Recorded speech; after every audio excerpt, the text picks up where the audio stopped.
Hey guys, it's Gweivyth. Thought today I'd make a little bit of a video going into some issues that people have been having as far as getting their clients set up. I'm not going to make this specific to the Wing server.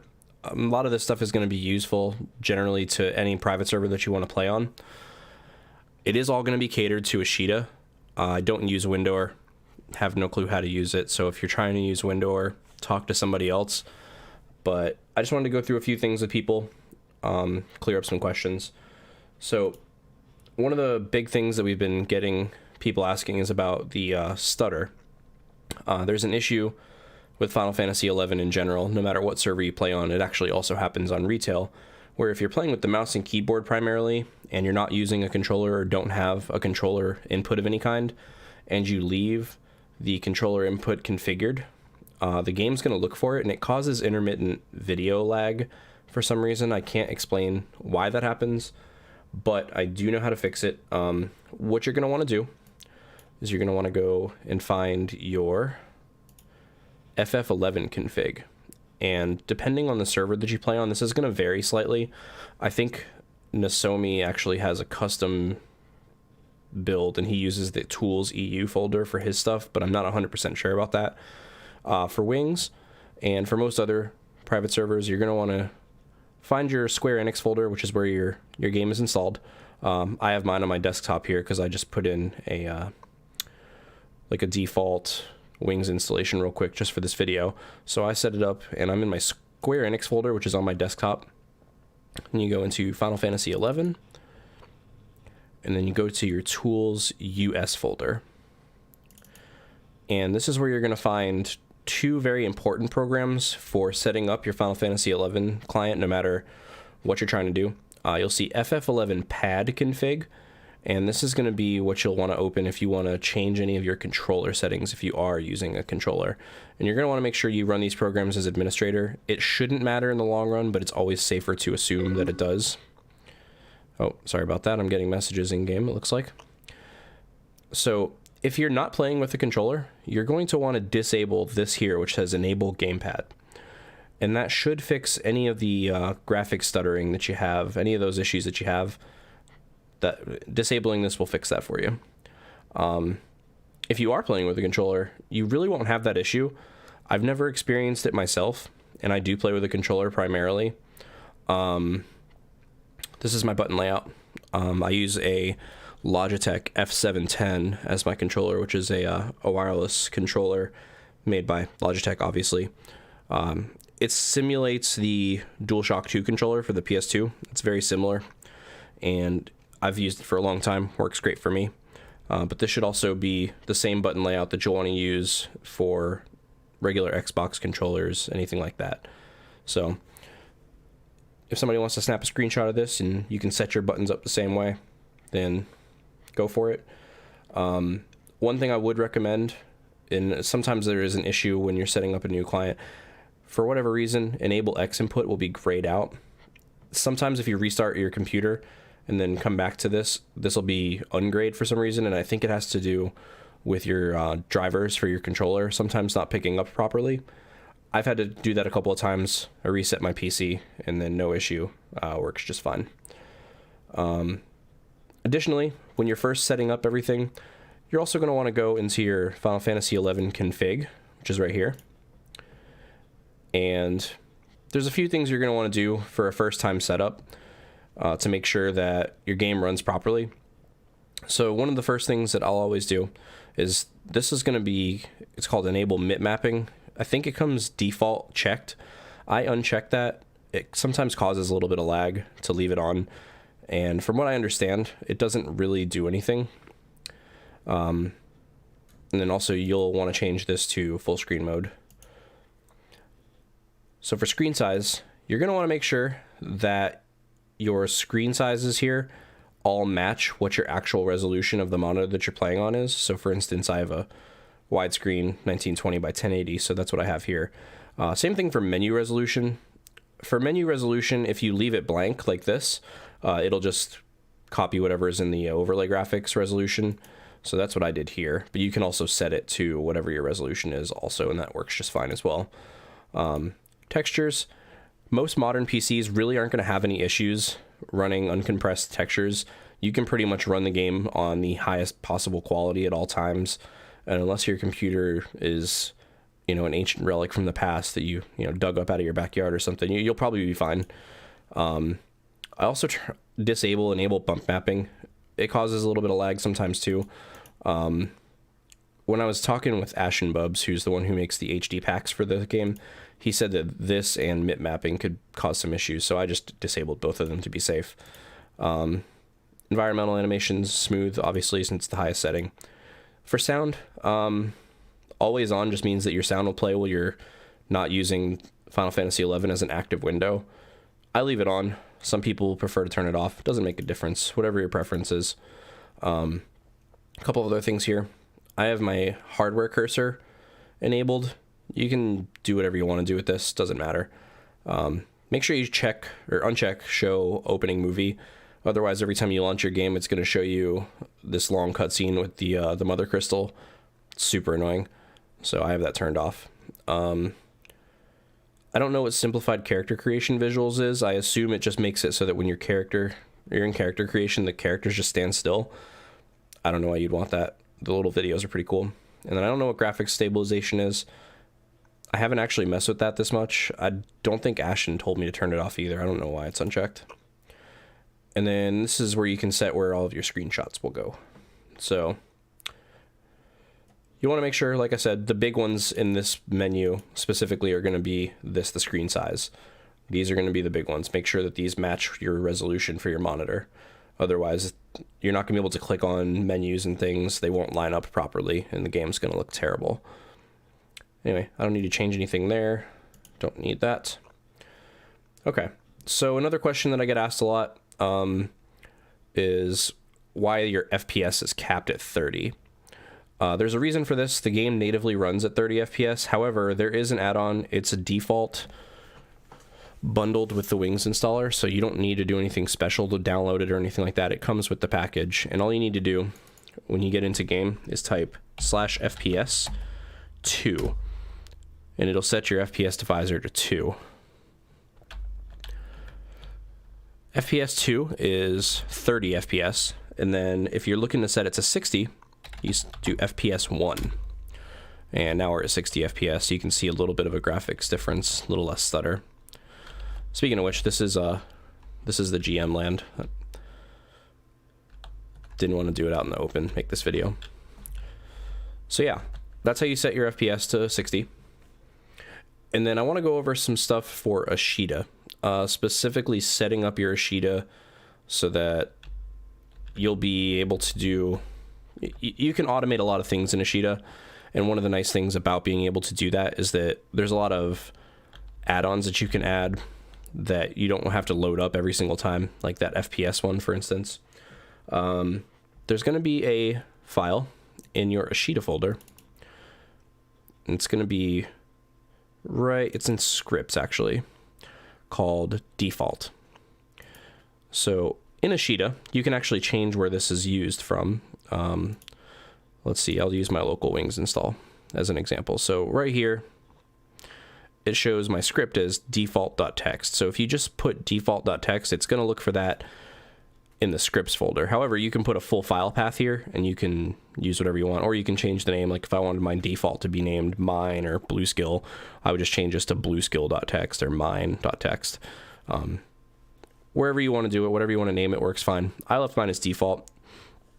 And then looking at your default, this is kind of what it's going to look like. Mine's going to be a little bit different than the regular default one, but let's go over it. So this is what it looks like. And this is going to load all of your plugins when you open your game. This basically, this script is going to run every time you boot your game up. So it's going to do a lot of things automatically for you. So for instance, it's going to do /load add-ons, /load window input, /load Ashita cast. It's going to load all these add-ons here for you. Or actually, these are plugins. And then add-ons, it's going to do the same thing. So /add-on load distance, find all, checker, stuff like that. So basically, these are your add-ons that you have and you want to have loaded every single time you log in. lot of useful things you can do here. So the filters add-on, for instance, is a really, really useful one. Private servers don't have the ability to set and save combat filters. So you're going to see the text of all the people around you that do damage. You're going to get a lot of clutter. The filters basically lets you set your filters and then save those filters to a text file. And then what it does is every time you walk into a different zone, it's going to reload that text file and save those filters and set them for you. So it'll cut down on the spam that you see in combat a lot. And the way that you use this add-on, the main thing that you want to do is go into game. Once you have the filters add-on loaded, which you do for the first time by typing filters or add-on load filters. It's going to say failed to load because I already have it loaded. But if you don't have it loaded, then it'll load it up for you. So what you're going to want to do is you're going to want to go into the game just like you normally would. And you're going to want to set your chat filters. So you'll notice right now that it says that all of my chat filters are off right now. That's totally normal because, like I said, on private servers, they won't save. And this is always going to look this way, even when the filters add-on is doing what it's supposed to do. However, what you'll do is you'll go through here and you're going to set the filters that you want. So let's say, for instance, I wanted to do, well, we'll go through and set them. This is kind of how I have mine set. And filters are going to, if you set them to on, then it's going to filter that out. So if you want to see says, then you want to leave that filter off, obviously. So let's see. So special actions started on and by you is things that people do to you. And also things that you do to yourself. You're obviously going to want to leave those on. These are all of your attacks and actions. You're going to want to leave those on. Special actions started on and by the party. Some people play with this on. Some people play with it off. I tend to leave it on because I don't really need to see when people begin casting spells in my party, things like that. I'm not really micromanaging to that point. If I am, I have a different filter thing that I can load that'll let me see that, so that's not really a big deal. This is all your actions by your party. Usually I have these filtered out completely, so let's turn all those on. I don't need to see my party's damage and stuff, that's fine. Same thing, this is for alliance, so this is groups that are bigger than just your party. Same thing, I always turn these on as well. And then special actions started on and by foes. So that's going to be monsters when they do something that affects either you or somebody in your party. So I leave these off so that way I can see when monsters are about to use a TP move and who they're targeting. Attacks by foes I leave on. Missed attacks by foes, attacks evaded by foes. So this is a little bit strangely worded. But it's basically the monster's attacks on people. But it really only applies to you. Or I wish they had worded it differently. But yeah, it's a little strange. And then special action started on and by others is another one that's a little bit strangely worded. This is going to show when people start using effects on something, but doesn't show when they finish. So like if somebody starts casting refresh on me, I'll be able to see that they started casting it, but I won't see any of the text that corresponds with it after that's already gone off. And then attacks by others is people outside of your group. I always turn all this off because I don't need to see that. It's just people nearby that you could be walking by. Special actions started on and by NPCs is kind of optional. Basically, it's exactly what it implies. It's NPCs that you're either grouped with in some way, which mostly applies to trusts and like adventuring fellows and stuff like that. You won't run into that super often, but it is useful to know what it does. And this is lot results, campaign related data. Those are pretty self-explanatory. Tell messages deemed as spam. I don't believe that one works. Shout and yell messages deemed as spam. Same thing. Job emotes. You can actually also filter out check messages, which I was not aware of. Bazaar notices, so when people look in your bazaar, and countdowns. I don't know what the countdowns one is. I've never seen that one before. And then messages from alter egos is also a trust thing, so that's for retail. Some of these may not even show up. I'm on a retail install right now because I've been doing some capturing, but the Wings client may look a tad bit different as far as the filters go, but not much. So yeah, you're going to set these filters for the filters add-on. You're going to back out of here, and then you'll type filters, save, and then specify a file name for that filter. So if I wanted to save these filters the way they are, I would do testing. So now I have a file that's called testing.txt in that folder. And actually I don't have it in this one because, or maybe I do. Yeah, I'm looking at a different folder. But that's okay.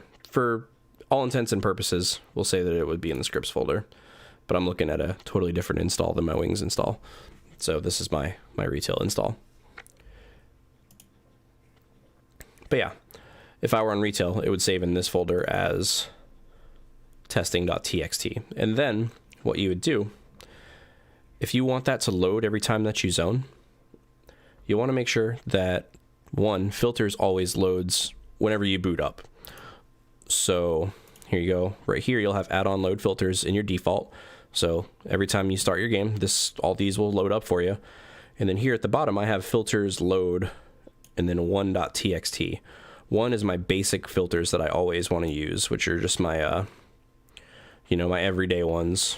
Kind of like very similar to the ones that I just did on the test.txt. So if I wanted to use that one, I would do it testing.txt, just like we saved it in the file. And then I would save this file, and then every time I boot up my game, it would load up all these add-ons for me. And you can use any add-ons you want on here, obviously within the rules of the server that you're playing on. So for instance, on here, I have, you can turn your draw distance up using draw distance. Find all is another one that I find pretty useful. It lets you type in a chat command to look for items in your inventory based on name. So I'm trying to think of I don't know, an item I could use. Find all judge. There we go. So it searches all the characters I have for whether or not I have judges gear, which there we go. I have judges gear on all those characters, and it'll show you where they're located in the inventory. So, they're in my wardrobe or my inventory, etc. Another useful one that a lot of people don't know about is Chatmon. And Chatmon is a nice add-on to have. It does a lot of different things, but mostly it lets you know when people are sending you messages. It adds like little dings and notifications and things. I really like Chatmon. It lets me know when I get messages, even when I have my game minimized like I do right now. Like earlier you heard the little AOL sound go off. That was somebody sending me a tell. So that's how I know I got a message. So that's pretty nice to have. Beyond that, the rest of these pretty much, I believe, all come loaded default into the Wings installation. I think the only one that doesn't, that I have on here, up here or at the top, is a Sheetacast. I don't think it loads automatically, but it is very useful. And I don't want to make this video all about a Sheetacast because you could go on forever about how useful a Sheetacast is. But yeah, this is what all these do. A couple of other things that you can do just to maximize how your game looks, and some function that most people don't know about that's pretty useful. If you'll notice, a lot of times people don't realize that you can turn off the animations of the menus. So for instance, you see how normally the game is going to look like this. I'll just turn it back on real fast so that people can see what I'm talking about. Okay, so it's called a window effect, actually. So you see how the menus kind of play that little animation when they switch between them and fade in and out? Well, and even when you switch into menus and stuff like that, it plays the little zooming in of the new menu. Well, the animation is kind of slow and laggy, and when you're going through menus really fast trying to get to spells and abilities and stuff, it can be kind of a hassle to sit there and wait for that animation, and it's kind of choppy and ugly too. So I like to turn those off, and you do that by going into config, and it's under Windows, under shared, it's under window effect. You just turn that off, and now you'll see when I switch my menus back and forth, it's instant. It's much faster, much more reactive. very useful. A lot of people don't even realize that it exists. It's a pretty big deal. Real big game changer as far as I'm concerned.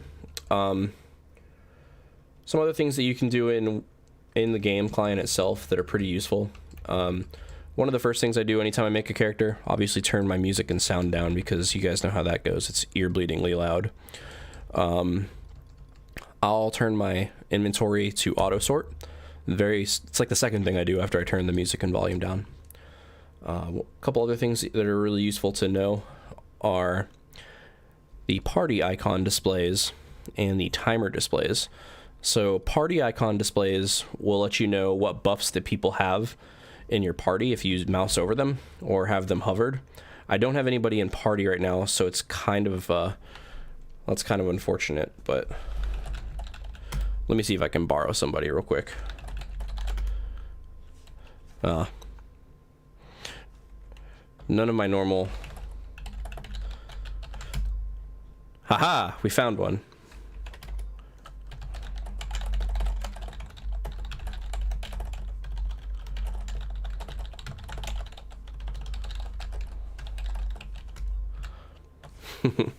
We'll go over that here shortly. While we're waiting on him to respond. Perfect.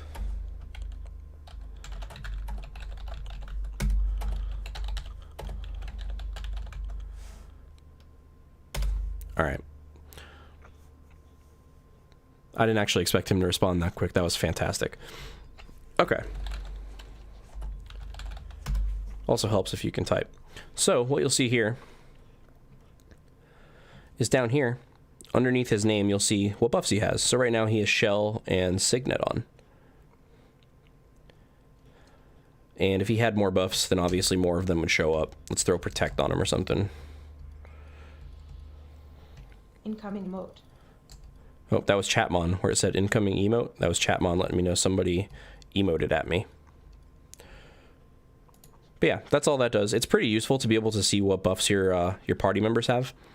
It lets you know if they're using food when they're partying and stuff like that. Very helpful.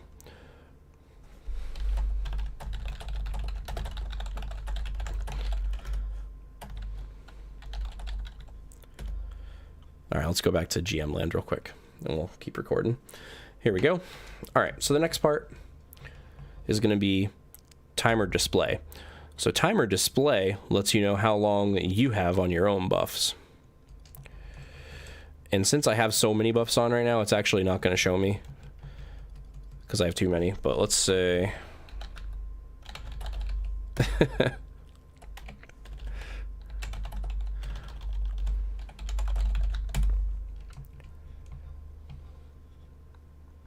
Actually, it doesn't seem to be working at all. That's pretty strange. I have attained transcendent power. I don't know what that means. But let's throw, unless that's just it might be an infinite buff. So infinite buffs won't show a timer. Let's throw Protect on myself. Hey, there we go. Okay, so that'll show underneath the duration of the buffs. If that's turned off, it'll just show a little icon. You won't actually see anything. So if you want to know how long that your buffs are going to last for, make sure you have timer display on. I'm just going to go through a couple of other things as well. Personally, I tend to turn off some of the more redundant things that don't really matter, just for the sake of performance, because 11 can be a little bit laggy. So I turn weather effects off. Sandstorm weather, for some reason, makes my client lag, even though, you know, my computer is pretty modern and it shouldn't. The game is just, it gets choppy in sandstorms. So rather than worry about it, I just turn it off. But really, that's really the main one. A couple of other things you can do that are useful. You can actually split up the windows so that you can see combat on one side and like your link shell and everything on the other. You do that by going to config windows and then shared. You can split it up two different ways. You can have one on top of the other, or you can have them side by side. Most people do side by side. Whatever you want to do. And then you go, once you have it split that way, you go to window 1 and it'll let you change how wide it is. So Obviously, here you go. This is changing the width.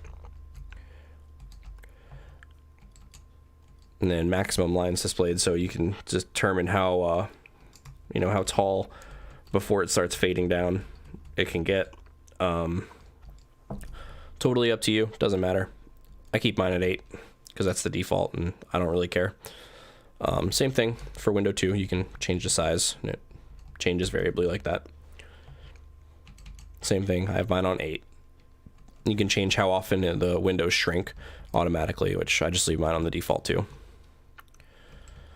And like I said, some people, they'll put their link shell chat on one side and then their combat chat on the other, which is looks like how it's split up by default anyway. You can change what shows up where in here as well. If you go to log, it'll let you pick what's what in which window. So I like how they have it set up by default where it does one on one side and one on the other, but you can do whatever you want to do. And yeah, aside from that, that's pretty much all I can think of to cover in this video. Like I said, it was just some common things that make quality of life a little bit easier for people. If anyone can think of anything else to add, definitely let me know. You know how to find me on Discord. You can also leave comments in the comment section if that's what you want to do. Anyway, this has been fun. Thanks for watching, and have fun.